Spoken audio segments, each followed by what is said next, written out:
ọ̀rọ̀ ṣókí tí mo fẹ́ sọ nípa ọ̀rọ̀ ilé ìyá tó jóná. Mo rí fídíò ìyá yẹn táwọn èèyàn sẹ́ndì ẹ̀ sí mi tí àná ń pariwo pé àwọn mùsùlùmí àwọn ni wọ́n jólé òun níná, àwọn ni wọ́n ṣe kíní kankan, àwọn community ni wọ́n wá bá òun. Nígbà tí mo wà níbi prógráàmù kan ní ọwọ́ ọ̀sán yìí, mo wá rí ìpè láti ọ̀dọ̀ ẹni dáadáa kan tó jẹ́ olólùfẹ́ wa, Aláàjì wa Tìjání Ẹ̀dùn. Mo rí kọ́ọ̀lù wọn, wọ́n ní láti pè mí láti sọ fún mi wípé afásàkámọ̀ sọ kankan nípa ọ̀rọ̀ ìyá yìí ni ariwo mà ti gbalẹ̀ lórí social media. Mo wá sọ fún mi ní àmì nìyí tí ilẹ̀ sọ̀rọ̀ nípa rẹ̀ pé mi tí ní fáàtì lọ́wọ́. Wọ́n ní táwọn ń pè mí fún náà nù pé ká lọ wá fáàtì nípa rẹ̀ ká sọ tí máa ń bẹ ń bẹ̀. Gẹ́gẹ́ bẹ́ẹ̀ ṣe máa wá látàná wá, tó bá jẹ́ wípé a bá bá ọwọ́ àwọn kan níbi ilé tí wọ́n sùn yìí, kò sí bó ti lè wù kó rí. Ìdájọ́ tá a bá ṣe lé wọn lérí wípé bóyá a fi ìyà jẹ wọ́n, a fà wọ́n lé ìjọba lọ́wọ́ pé kí wọ́n fi ìyà jẹ wọ́n, ó ṣe déédéé ní tí Islam fẹ́ tó ti yé. Àmọ́ kí la bá bọ̀ níbẹ̀? Ẹ dákẹ́ bá mi share program mi rẹ̀ rí Love and Life, kò sì dùn mọ́ mi. Àwa táwa lórí platform yẹn akéré púpọ̀ 23 báwo. Share rẹ̀ ni ẹ̀yin ti wá, share rẹ̀. Ẹ bá wa share rẹ̀ kó rìn dáadáa. Ẹ ṣeun. Ẹ máa tẹ Love and Like. Ẹ rí pé ó máa attract àwọn èèyàn máa wá. So ìgbà tí wọ́n bá mi sọ̀rọ̀ yẹn tí mo ní mo fẹ́ ṣèwádìí, mo wá pe ọ̀rẹ́ wa kan láti ọjà gbọ́rọ̀. Ìgbà mo pe ọ̀rẹ́ wa láti ọjà gbọ́rọ̀, òun ṣàlàyé fún mi ní ẹ̀kúnrẹ́rẹ́ lórí ọ̀rọ̀ náà. Mo ní àbí kí n wá bẹ̀ yẹn ní kò nídìí kí n wá bẹ̀ wípé information tó kún rẹ́rẹ́ òun ó sẹ́ndì ẹ̀ sí mi. Ní tí ọ̀rẹ́ wa wá sẹ́ndì sí mi, òun náà ni màá fún gbogbo ayé ká gbọ́. Ṣùgbọ́n ká tó gbọ́,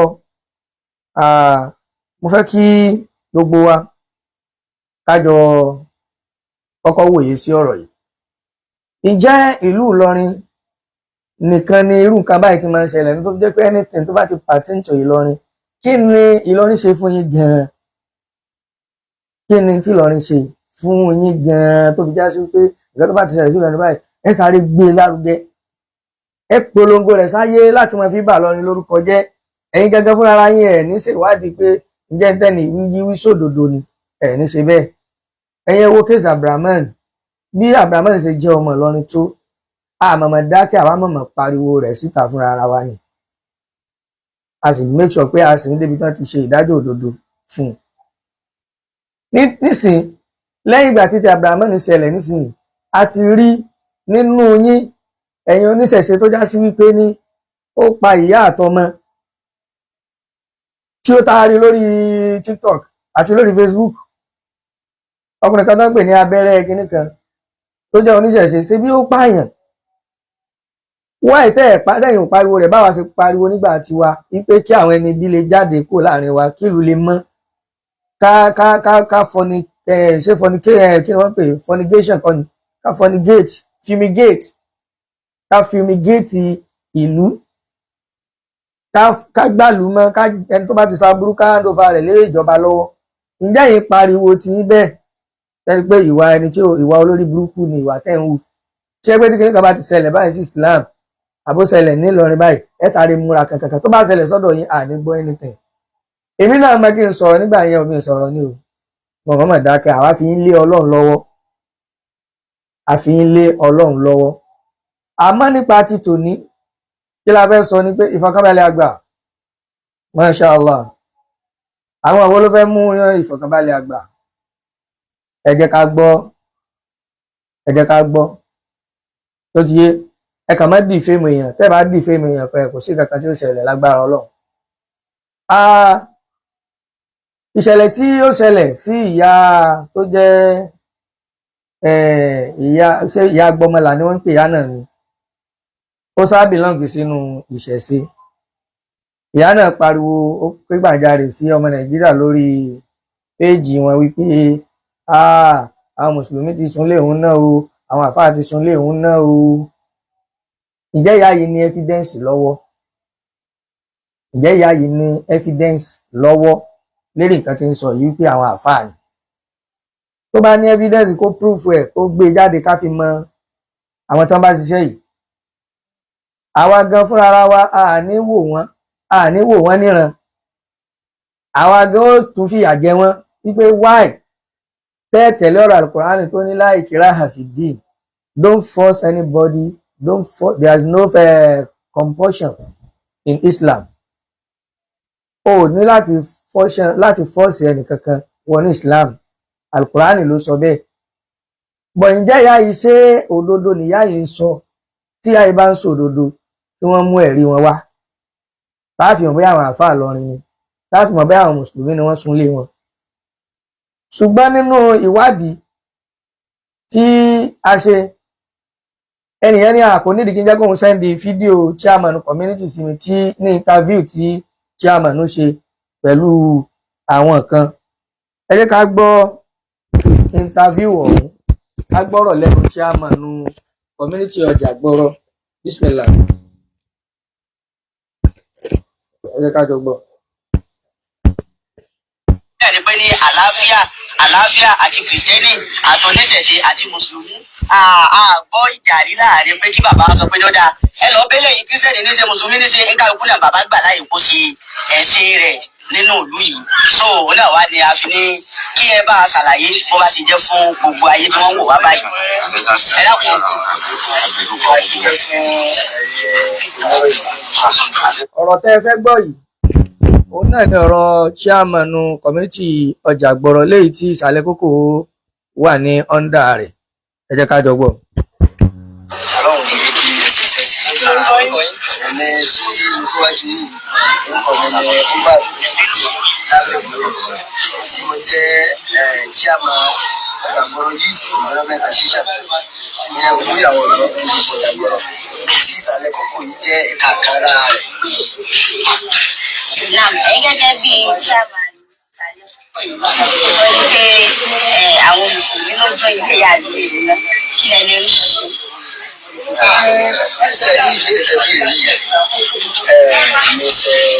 Information ní wáyé ní ìgbà yẹn. Nǹkan tó ṣẹlẹ̀ ni pé ní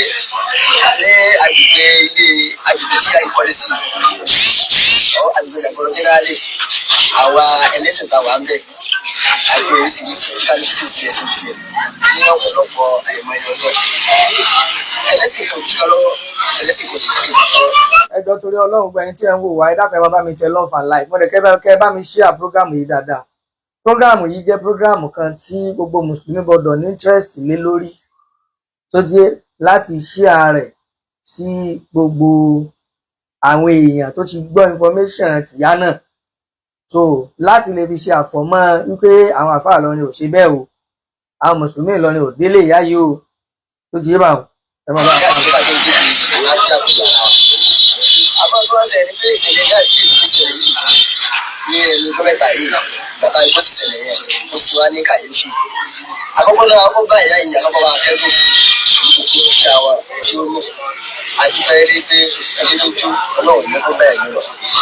Àti tó kéré àti tó tóbi nínú dúkìá ìyá yìí Ọlọ́run bá yóò bá rọ ojúṣe wá sí àtàpadà.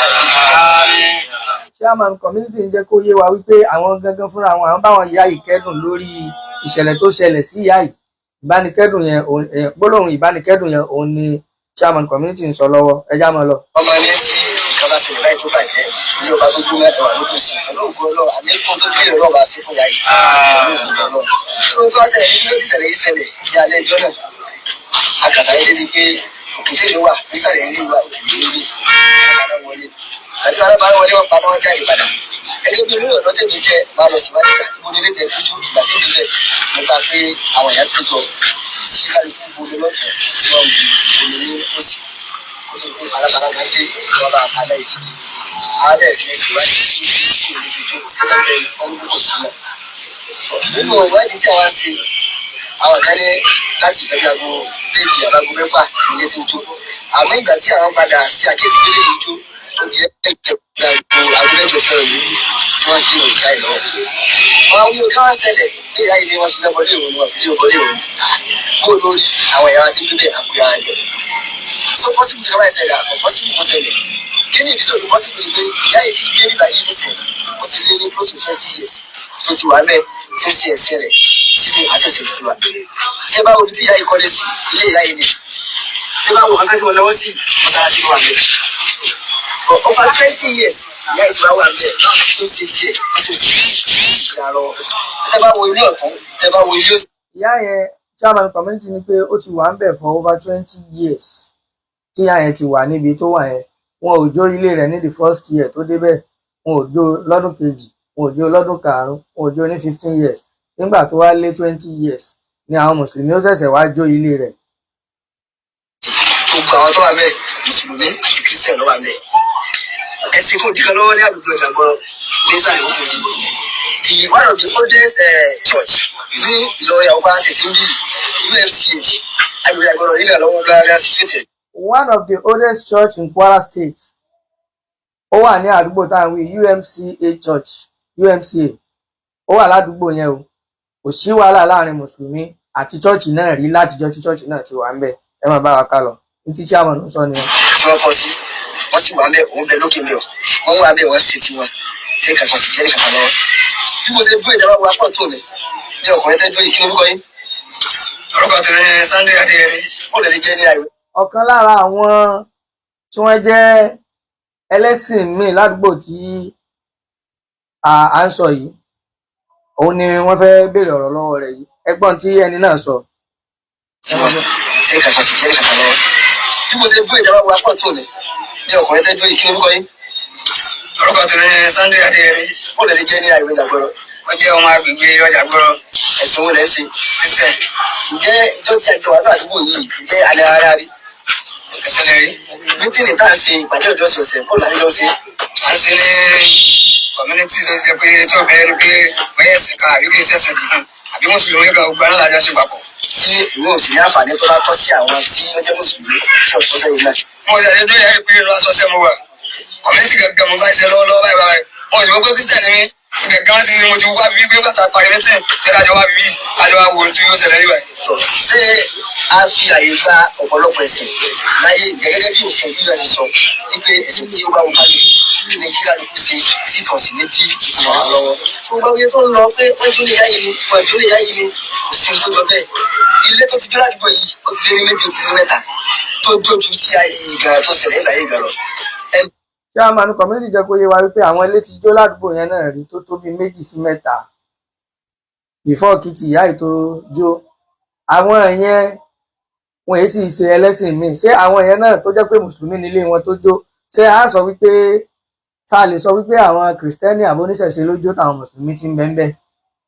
So èmi ò ní kí àìmọ̀ ṣe ìwádìí àwọn ìwádìí àwọn tí wọ́n ṣiṣẹ́ yìí o. Wọ́n ní right láti máa ṣe ìwádìí àwọn ìwádìí lábẹ́ ìṣẹ̀lẹ̀ tó ṣẹlẹ̀ yìí. Sẹ́rí mo rí àwọn kọ́mẹ́ǹtì oríṣiríṣi ẹ̀yin onílàákàyè torí yín pé tẹ̀mẹ́mẹ́ ọlọ́run jò dáa fún yín. Sẹ́rí Ibrahim Adéyì ọlọ́run ò bu òun nílàákàyè ẹ̀rí pé rí àti ọmọ kékeré náà ní lábẹ́ kọ́mẹ́ǹtì. Ẹ̀yin yẹn máa dá lóhùn aláìnílàákàyè lélẹ́yìn ó sì nírun funfun níjàgbọ̀n ọlọ́run ò dẹ̀ bùn nílàákàyè. Pẹ̀lú ògo Ọlọ́run láìpẹ́ yìí máa gbé fọ́tò rẹ̀ jáde àwọn èèyàn mẹ́ni tí mò ń sọ̀rọ̀ rẹ̀. Àìlẹ́kọ̀ọ́ tí ń dá ọ láàmú. Tó bá ní opinion kan so tó bá ní evidence tó lè fi proof pé wọ́n jó lè yá yìí mú wá fún ìyá yìí àbí kọ́ fún àwa gangan tó bá fún wa wá wo ìgbésẹ̀ táwọn ògbéyàwó kì í fi gbà kan bọ̀ kan nú. Ṣùgbọ́n gẹ́gẹ́ bí ọ̀rọ̀ tí chairman community sọ wípé gẹ́gẹ́ bí àmójútó tàwọn ò lérí àyẹn o kì í ṣe pé nìkan ló jó lè yá yìí. Ìṣẹ̀lẹ̀ kan yà ṣẹlẹ̀ láti inú ilé ìyá ẹ̀ tó jó inú ilé rẹ̀ ni. Ìfọ̀n sì bú ẹnìkan pé káwájá ló fi lẹ́sílè mi ẹ̀mẹ̀bì ló fi lẹ́sílè mi.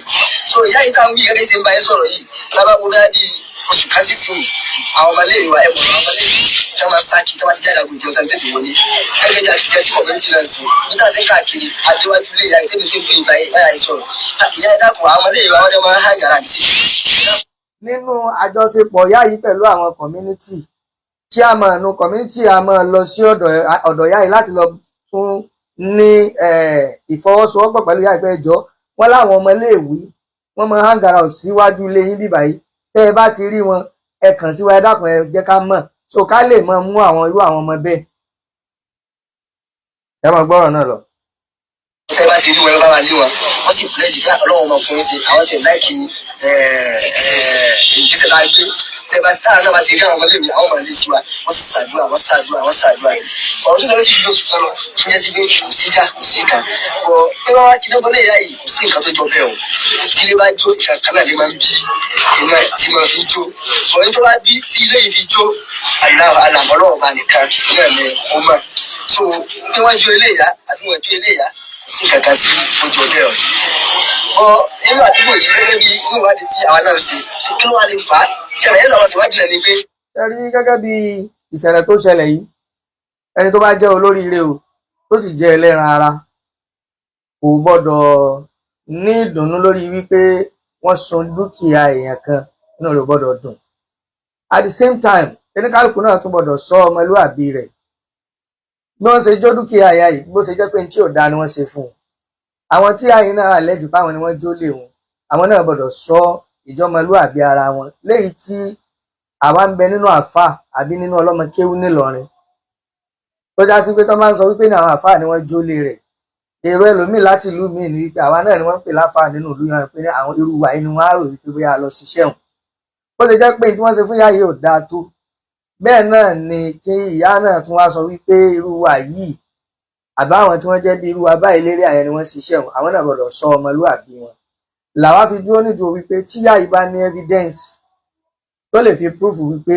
àwọn kan ni wọ́n jólè rẹ̀ ó try láti provide ẹ̀ fún ìjọba kódà àwa gan á tún take over á tún stand fún ìyá yẹn wípé ní kí ló le tó bẹ́ẹ̀ tẹ́ fi lè jó ilé èèyàn torí pé kò ṣẹ̀sìn yín ṣùgbọ́n pé ìtẹ́lẹ̀ yìí kọ Ibrahim adé yìí ó sì kúkú bẹ́tà kó yọ Ibrahim kúrò nínú orúkọ rẹ̀ torí gbogbo wa tó ń wúyí nísìnyí ìwà ọmọ kékeré ni wọ́n ló dẹ̀ ti ní funfun níjàgbá yìí so ó ṣe mí láàánú fún ọ wípé àgbàlagbà ń ṣe láńgbáláńgbá tí máa ń bà mí nínú jẹ́ kí n rí àgbàlagbà tí ò gbọ́n ẹ dákun ẹ wá dún kọ́mẹ̀ntì tó ti kọ látẹ̀kẹ́ kò sí èyí tó make sense nínú gbogbo kọ́mẹ̀ntì tó ti post látẹ̀kẹ́ kò sí kọ́mẹ̀ntì alálùbáríkà kò sí kọ́mẹ̀ntì ọlọ́gbọ́n kò sí kọ́mẹ̀ntì olóye nínú gbogbo kọ́mẹ̀ntì ẹ̀ àtàwọn ọrùn wọn míì náà bẹ́ẹ̀ o irú kúnlé yìí náà nísìnyí báyìí tẹ́tírì tó bá yá wọn á ní àwọn mùsùlùmí lóníjàgídíjàgan ẹ wo nǹkan adúrò ọ̀rọ̀ tá à ń sọ kalẹ̀ yìí látẹ̀kan àti ìbánikẹ́dùn kódà community chairman àti gbogbo community àwọn ìyá yìí wọ́n bá ìyá yìí kẹ́dùn wípé ní tó ṣẹlẹ̀ sí ìyá yìí kẹsẹ̀ tó dáa ṣùgbọ́n àwọn ò rò wípé èèyàn ló jó ilé ìyá yìí ṣé kìí ṣẹlẹ̀ bẹ́ẹ̀ ni ṣé ilé ìyá yìí nìkan ló kọ́kọ́ jóná rí lérí àyẹn nígbà àwọn sọnù kúnlé ẹ̀rí oníṣẹ́ ànábì yín kẹ́ máa jólé kiri torí ẹ̀sìn ẹ̀ yàtọ̀ sí ti àwọn arábí ẹ gbogbo ọ̀rọ̀ tá a sọ kalẹ̀ látẹ̀kan nísìn òun náà ti display ignorance and immature òun náà ti display rẹ̀ ṣé ẹ lápò abínú Islam nìkan làwọn onílàáká ìwà ni kò fẹ́ yé mi mọ́ o lórí ọ̀rọ̀ ní Nàìjíríà yìí ẹ wá dúró ọ̀rọ̀ tá a sọ kalẹ̀ látẹ̀kan kò sí word of encouragement fún irú yìí tá à ń ṣe yìí nígbà tí a sọ wípé tí wọ́n ṣe fún ìyá yẹn dáa tí a sì sọ wípé ní ẹ lè ṣe kankan báwọn tí wọ́n ṣe bẹ́ẹ̀ à ń sọ fún ìyá yìí pé tí ìyá yìí bá mọ ọ̀nà way tó lè fi ní blọọkù ẹ ibi tí wọ́n ti kẹ́kọ̀ọ́ náà ni Adesina Abdulsalam ní blọọkù ẹ kàn bá mi share program yìí kó rìn dáadáa ẹ̀rí pé òun náà ti ń gbọ́rọ̀ so ọ̀rọ̀ tí mò ń sọ fún nísìnyí tí ń wọ làákàyè ẹ̀ so bí ó sì mọ̀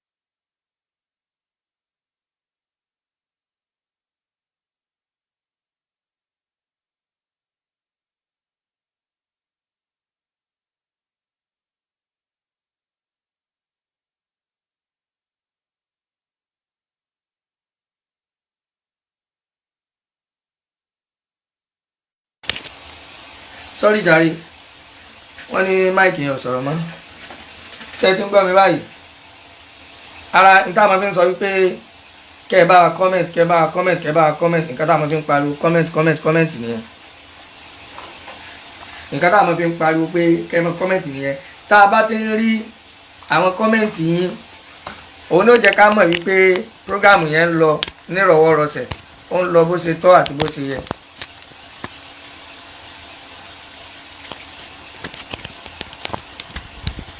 ẹ bá wa wò báwọn ẹ bá wa wò báyìí.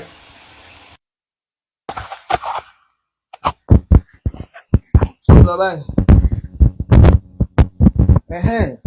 ẹ ṣeun gan nǹkan tí à ń sọ nìyẹn ẹ wo burú àwọn méjì tí wọ́n wá sábẹ́ kọ́mẹ́ǹtì yìí nísìnyí tí brọ́dà wà kan ní ká má dá wọn lóhùn ẹjá máa dá wọn lóhùn ibẹ̀ náà ni wọ́n ti kẹ́kọ̀ọ́ ibẹ̀ ni wọ́n ti kẹ́kọ̀ọ́ ó fẹ́ jọ bíbá wípé ní ìsìláàmù ló nìkan ló fẹ́ ní ẹ̀kọ́ ló fẹ́ lẹ́kọ̀ọ́ jù wàláì because the way bí àwọn people yìí ṣe máa ń sọ̀rọ̀ wọ́n láì wá pé àbí kò sí brain lágbárí wọn ni ẹ tún rí sẹ́rí báwọn ẹ mọ ohun tó kọ ẹ mọ káàárọ̀ rẹ ẹ mọ rí yóò mọ display ignorance I know you as person you can do that but na Fulani like you did that thing to that woman ẹ̀wọ̀n gan èmi gẹ́gẹ́ tẹ́mi sọ̀rọ̀ yìí Fulani ni mí bí tọ́ ẹ ti pọ́n display àìnílàkà yẹn ẹ̀yin yẹn lọ wo profile ẹ̀ case tẹ́ bá pàdé rẹ̀ ní lójú ọ̀nà ẹ lè mọ̀ wípé ẹni tí ò sí brain lágbárí rẹ̀ rèé get ẹ lọ wo comment rẹ̀ Ibrahim Adé ẹ lọ wo profile ẹ̀ rí picture rẹ̀ dáadáa ń bẹ tó ti yé so àgbà kọ́ lọ́gbọ́n ara ntí wàhálà kéèyàn ṣàbùrú lórí social media kí ọwọ́ ìjọba wá tẹ̀ kí wọ́n wá fìyà jẹ káwọn kan wá máa fún wọn ká máa dáwó fún wọn ká máa gbé mọ́tò bọ̀ wọ́n dì ká máa sà wọ́n ká máa kí wọn tán bá rí wọn lórí ìrìn ara wọn kan tí máa ń dá lẹ́ni ẹ̀rọ ẹlòmíràn ó tún sọ pé wọ́n pọ̀ ọmọ òun nígbà bá ń bá lọ bẹ́ẹ̀ alẹ́ ni tó bá ti ṣàìdá ẹ jẹ́ ká fi ẹsẹ̀ òfin ká fi bá a wí irú tó ṣẹlẹ̀ sí yáyí náà nísìnyí àwọn tọ́lọ̀ ń bá ṣe tá ara àwọn tí wọ́n ṣe tí wọ́n fìyà jẹ wọ́n ni ẹ máa wá wo ibi táwọn èèyàn wá bí tọ́lọ̀ wá ní kí ọmọ èèyàn ní kí eré ọmọ èèyàn dàrú tí wàláì tí wọ́n bá tún mú àwọn ẹni yìí nísìnyí báyìí tí wọ́n bá mú àwọn tó ń ṣiṣẹ́ ìrìnsẹ̀ àtúnrẹ́ ni tí ó jáde tó sọ pé tí wọ́n ṣe é dà wọ́n yàrá tẹ̀ tí irú àwọn tó ń nírun funfun níjàgbà irú Ibrahim Adé yìí tí ń sọ wípé tí wọ́n á bú èébú bí báyìí ṣé èébú lẹ́ẹ̀ kó bú bí báyìí àbí kájọ ní dialogue pé ẹ jẹ́ kán gba awé báyìí kódà kó mọ comment pé ẹ jẹ́ kán gba awé báyìí tí wọ́n fi pé àwọn lè rí àwọn ènìyàn mú kò sọ yín mu èébú ni wọ́n á bú bí báyìí. tọ́wọ́ ni I know you as a person you can't do that but na Fulani like you èmi gẹ́gẹ́ tẹ́mi wá sọ̀rọ̀ yìí Fulani lè mi èmi tó ń trust yìí gan Fulani ni mí. ìyẹn tó wá ń gọ́ kúkú sọ pé èmi náà wà lára àwọn Fulani òun ti ń ṣàbúrú mu. So ẹ jẹ́ ká máa lo làákàyè wa a ti ń dàgbà ọmọ ò gbọ́dọ̀ máa bá ogbó rádaràda yìí lára ru ẹni yìí nìsín ó kẹ́ nígbà tí wọ́n bá ń ṣe báyìí tọ́mọ kékeré bá ń ṣe ogun tó ń ṣe nìsín kí ló fẹ́ fi bá a sọ̀rọ̀. So nídìí eléyìí ẹ jẹ́ ká máa gbọ́ ọ̀rọ̀ chairman community yẹn lọ. ó ti di pé ẹjọ́ di wọ́n fi ẹ̀sùn kẹ́nìkan kẹ́nìkan so a lot of allegation ni a ti gbọ́ tí wọ́n tún ń kára wọn gan ní ọ̀rọ̀ ilé yìí náà ṣẹ́gẹ́tì ní ilé ìta gbé rẹ̀ nísìn àwọn ọ̀dọ́ wà mẹ́ẹ̀ tán gbé bẹ̀ ìgbà tí ayé tí wọ́n nínú béèrè tí wọ́n béèrè lọ rẹ̀ wọ́n lé àwọn lọ sí ilé ọdún ìgbà tí wọ́n lọ sí ilé ọdún kí ẹ pé wọ́n tilẹ̀ kópa lẹ́nu kankan gbé bẹ̀ wọ́n fi àwọn èèyàn sílé tí wọ́n sì ń gbé bẹ̀ táwọn fi lọ so ohun tó lè faná ẹbí tí ò faná ọlọ́run nìkan ló lè mọ̀ àtún fi àwọn. wọ́n ní tó lè fa iná níbẹ̀ yẹn ọlọ́run nìkan ló lè mọ̀ gẹ́gẹ́ bí chairman community ṣe sọ but ìwádìí sì ń lọ lórí ẹ̀. Alhaji Yusuf Olalere Isa, sir, please help us shed more light on the relationship of Muslim brothers with the woman before the incident.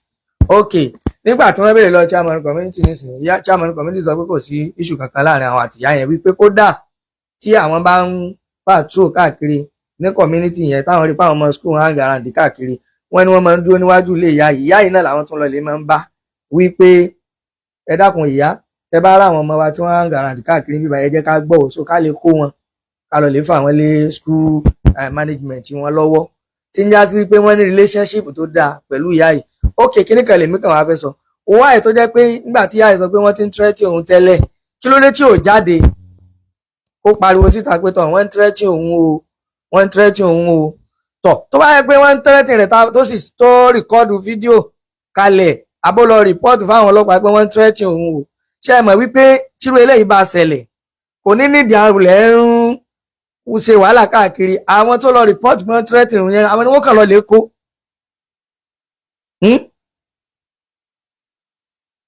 certificate Alowonle Omolabi, the damage of Iya Abiye's house in Isale Koko Ilorin was caused by a fire outbreak. Ṣé but kí ni evidence ti yín náà? Nobody set her house on fire as she claimed. Kí lẹ́yìn náà bó lẹ́yìn náà ṣe mọ̀? Ṣé ara community ibẹ̀ ni yín? Alowonle Omolabi. Ṣé community ibẹ̀ lẹ ti wá? Ẹ jẹ́ ká mọ̀ ní comment section ṣé ara community ibẹ̀ ni àbí ẹ̀yin ti gbọ́ ìwádìí kan tí wọ́n ṣe sẹ́rí kò sí ó lè ṣẹlẹ̀ àsìkò tá a wà yìí nísìnyí ní Kwara State ń bíbà yìí o àti wà ní àsìkò ọ̀gbẹlẹ̀ táwọn koríko ti ń gbẹ àwọn koríko ó ti ń gbẹ ní time tá a wà yìí anybody tó bá ti wà ní new site táwọn koríko wà lérí ààrẹ àbí kó mọ̀ wà vigilant ṣẹgẹ́tì kódà èmi gangan fúnra mi tí mò ń sọ̀rọ̀ yìí ní upper last year náà ni Ọlọ́run kó kẹ́ àbúrò ìyàwó mi tí ń gbé lọ́dọ̀ wa òun wò pé ilẹ̀ ti pọ̀ jù tá dà sínú dustbin wa ó wá wò pé èmi ò ráyè láti èmi máa ń gbé sínú mọ́tò mi ni tí má dẹ̀ ń lọ sí ìgboro màá sì ń rọra dà sí ilé ilẹ̀ ìjọba òun wá wò pé nígbà tí mi ráyè tí mo máa ń kánjú jáde tí mi gbé kóun ó sún níná wàláì iná yẹn dẹ̀ mú koríko Ọlọ́run ni ò sún léná ṣẹgẹ́tì wàláì Ọlọ́run ni ò sún ilé níná tọ́lọ́run yọ àwa náà níbẹ̀ irú time tá a wà yìí tí koríko bá ti gbẹ anything like fire tó bá ti touch grasses báyìí yóò mú náà ni tó ti yé so gbogbo orú àwọn ọ̀rọ̀ báyìí ẹ má jẹ́ ká máa sáré máa pariwo àwọn àfáà Ìlọrin kí ni Ìlọrin ṣe fún yín a máa rí àwọn onílàákàyè tí wọ́n máa ń sọ̀rọ̀ bẹ́ẹ̀ náà la máa ráwọn tí ò ní náà tọ́lọ́run ògùn ẹlòmíì gan kò sí blame Ọlọ́run ní ògùn ẹ̀yin orúkọ mẹ́tì kúnlé ní ẹ̀yin ògo Ìlọrin ẹ lọ kọ́lé fún ìyá yìí o torí ẹ dákun àwọn èèyàn máa ń pààyàn lẹ́rìn o kúnlé ẹ ògo Ìlọrin ẹ lọ kọ́lé fún ìyá yìí o Ọlọ́run ní ó kọ́lé fún ìyá Ọlọ́run ó kọ́lé mi fún ìyá yẹn kìí sọ̀rọ̀ ẹ̀rín wàláì but ẹ mọ̀ àwọn kọ́mẹ̀ntì tí ẹ mọ̀ kọ́mẹ̀ntì tí ó mọ̀ àwọn kọ́mẹ̀ntì tí ó mọ̀ jẹ́ káwọn èèyàn máa rí yín bí òmùgọ̀ ẹ mọ̀ ṣe mọ́ ó ti yé ẹ lọ kọ́ ẹ̀yin ògo Ìlọrin ẹ lọ kọ́lé mi fún ìyá yìí o torí pé nítorí ọkọ yìí náà nísìnyí báyìí wọ́n lè if anything happen to any ògo Ìlọrin member àbí irú wa yìí nísìnyí irú tó ṣe yìí nísìnyí báyìí ohun tó sọ ọ wá sọ túmọ̀ rẹ̀ tó ti ọsọ túmọ̀ rẹ̀ àti pé wàá fà wídọ amúrí ilallah inna Allah basirun bil ibad so ẹ̀rù èèyàn kankan ò kí ń bà mí lẹ́yìn Ọlọ́run ẹ̀rù Ọlọ́run nìkan ni máa ń bà mí so n tí chairman community sọnù ẹ jẹ́ ká wọ bóyá torí point ọ̀tún nínú ọ̀rọ̀ tí chairman sọ̀rọ̀. ọmọ wọn tí wọ́n gbé ilé tó ní agbègbè Dàgbọ́rọ̀ a fi àyè gba ẹ̀sìn ní èyí ó wù lọ́pọ̀lọpọ̀ púpọ̀ ó sì kìrìsìtẹ́nì ni ó sì mùsùlùmí ni ó sì ẹlẹ́sìn àbáláyé ni ifo ààrí inú àwọn èèyàn wa gan tó jẹ́ mùsùlùmí lẹ́yìn pé wọ́n ṣe nǹkan mìíràn tó wù wọ́n lẹ́yìn pé tọ̀ kálukú náà lórí ṣe ọ̀dà sáì so ẹ̀dá àkótó ìtọ́ lọ́wọ́ gbogbo àwọn èèyàn tí ń lọ ní ìgboro wípé wọ́n dáná sólé ìyá yìí àbí wọ́n dáná sólé ìyá yìí kò sí nǹkan tó jọ bẹ́ẹ̀ o àwa àti ìyá yìí àyọ̀tà lájà láti ọ̀dà sáì so ẹ̀dá àkótó ìtọ́ lọ́wọ́ gbogbo àwọn èèyàn tí ń lọ ní ìgboro wípé wọ́n dáná sólé ìyá yìí àbí wọ́n dáná sólé ìyá yìí kò sí nǹkan tó jọ bẹ́ẹ̀ o àwa àti ìyá yìí àyọ̀tà lájà láti ọ̀dà sáì so ẹ̀dá àkótó ìtọ́ lọ́wọ́ gbogbo àwọn èèyàn tí ń lọ ní ìgboro wípé wọ́n dáná sólé ìyá yìí àbí wọ́n dáná sólé ìyá yìí kò sí nǹkan tó jọ bẹ́ẹ̀ o àwa àti ìyá yìí àyọ̀tà lájà láti ń gbé for the past 20 years láti jọ wà láti jọ ń gbé tí ó sì sí ẹ̀jẹ̀ jẹ́ àbọ̀. tó Káyọ̀dé Ọ̀rẹ́gbẹ̀san ọlọ́run bá ṣe dáadáa fún yín. Wọ́n ní àwọn ọlọ́pàá sọ wípé ìyá yìí ti wá fi ẹjọ́ wọn sùn. Ṣe bóyá yóò sá láwọn tí àyẹ̀mọ orúkọ wọn lọ bẹ̀. So kí wọ́n lọ kí wọ́n make sure pé wọ́n arrest àwọn ènìyàn. Tí wọ́n bá arrest àwọn ènìyàn, inshallah àwa gan ó make sure pé a assist yà wọ́n. So ti Ibrahim Ade, Islam is threatening the world prove me wrong. Àmì ò lè rìn rìn pé mo fẹ́ mọ prove ẹ̀ wrong kìí bí wọ́n ti sọ̀rọ̀. Ẹni tó bá ní tọ́lọ̀ bá bùn ní làákàyè, òun náà ni èèyàn ó máa dá lóhùn. So ti bá dá ọlọ́run náà nísìnyí pọ̀ lè understand. Ìwọ́n tá a sọ gbádùn ọ̀rọ̀ yìí kalẹ̀ fẹ́ gbogbo orúkọ nǹkan ni nígbà lọ́wọ́ ṣe fẹ́ yí ọ. So ti àfíìs gbẹ̀yìn ẹ̀jẹ̀ wọn dá wọn lóhùn. Ẹ̀jẹ̀ wọn dá wọn lóhùn. Ẹ mọ̀ pé nínú ọ̀rọ̀ wọn nísìnyí ọgbọ́n wọn àbẹ̀wò ọ̀rọ̀ tẹ́lẹ̀ kan nísìnyí pé ìyá yẹn ti wá fẹjọ́ sùn. So èmi ò gbọ́. So àwọn ọmọ ibi tí wọ́n ti gbọ́. Tó bá jẹ́ pé bẹ́ẹ̀ ni ó tún dáa nù yóò tún ran investigation àwọn ọlọ́pàá lọ́wọ́. So ti yé bá wọn.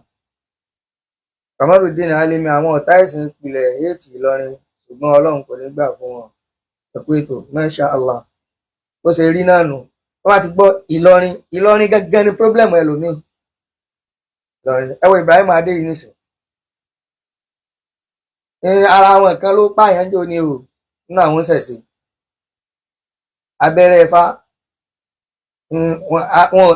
wọn ò wí lórí mídíà. Wọn ò wí lórí mídíà. Tó ti yé. You don't even know how to read. Èyí tí mo kà yín náà gan yẹn, I don't know how to read it. Ìní blọ́ọ̀gù rẹ̀ Ibrahim Ade. Ọmọ ìbẹ̀ sí ara rẹ̀ hàn báwọn náà ni. You don't even know how to read. Mo sì kà yí tó kọ yìí. Ó dá mi lójú pé ó kàwé jù mí lọ. Ó dá mi lójú pé ó kàwé jù mí lọ. So nídìí eléyìí Ahmed Surajudeen ẹ ṣeun jàre Ọlọ́run bá wa san yín lẹ́san rẹ̀. Ẹ jẹ́ ká gbọ́ ọ̀rọ̀ chairman community yẹn. Láti yín bọ́yé pẹ̀lú gbogbo àlàyé tí ẹ ṣe fún wa yìí ó ní pé ní kì í ṣe pé ní mùsùlùmí ló wá jó ilé ìyá yìí ní.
Ǹjẹ́ nígbà tí ilé yìí tó tí àwọn èèyàn tú jáde ṣé a lè rí tọ́ka sínú àwọn ọmọ ìyá yìí náà tí wọ́n rí báwọn èèyàn ṣe ṣùgbọ́n látara pé ní ilé yìí kó má jò. Bẹ́ẹ̀ inú àwọn ìyá yìí náà bẹ́ẹ̀ tí òun náà sáré pé bísí ní jókòó láàrin community àmọ́ òun àti àwọn kan ṣèwádìí wọ́n ti jọ kú láàrin wa lẹ́sìn. Ṣé bí agbègbè ìsàlẹ̀ kókò ṣe rí ìfẹ́ ìyá yìí kan yẹn lẹ́sìn ìṣẹ́jú agbègbè? Òun nìkan kọ́ rẹ̀. Ẹ gbọ́dọ̀ tún máa gbọ́ mi báyìí. So àwọn Yorùbá tó wá bẹ ní sáìdì ìgbàgbọ́ adéníyà ìbàtà tó jẹ́ ẹlẹ́sìn ìyá yìí náà tí wọ́n ṣe bẹ́ẹ̀ káfíńtọ́ sí àjọṣepàdé community àjọṣe gbogbo ẹ̀ tí ò di àwọn lọ́wọ́ látòrí tó ti pẹ́. Ó ṣe jẹ́ pé community kan náà ló kó gbogbo ẹ̀ pọ̀. Ọlọ́dà gbọ́dọ̀ káyọ̀ ló kó gbogbo ẹ̀ pọ̀ ẹ̀ka àkáwá ní ṣẹlẹ̀ yìí ṣẹlẹ̀. Wá ní ọ̀tẹ̀ ní fúnjọba ló jẹ́ àwọn mùsùlùmí ní dáná sun bí àwọn ẹlẹ́sìn àbáláyé. Ìgbà tó ń kà ní fún ìjọba ni pé lọ́rẹ́ yìí sì ń tí wọ́n fà wàhálà ìṣòwò sì fà wàhálà àti rí pé ẹlẹ́sìn kejì náà fà wàhálà. Ìgbà tó ń kà ní fún ìjọba ni pé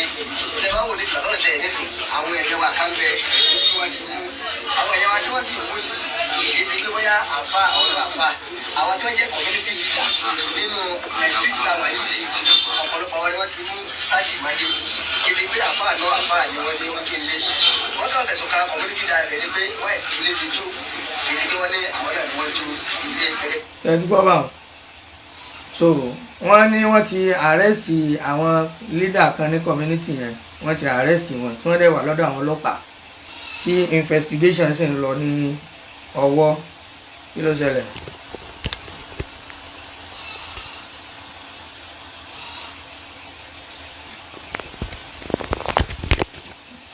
wọ́n ní wọ́n ti arrest àwọn community leaders kan kọ̀ọ̀kan míì tí wọ́n sì wà lọ́dọ̀ àwọn ọlọ́pàá léyìí tí investigation sì ń ṣe kíni tí ń lọ lọ́wọ́.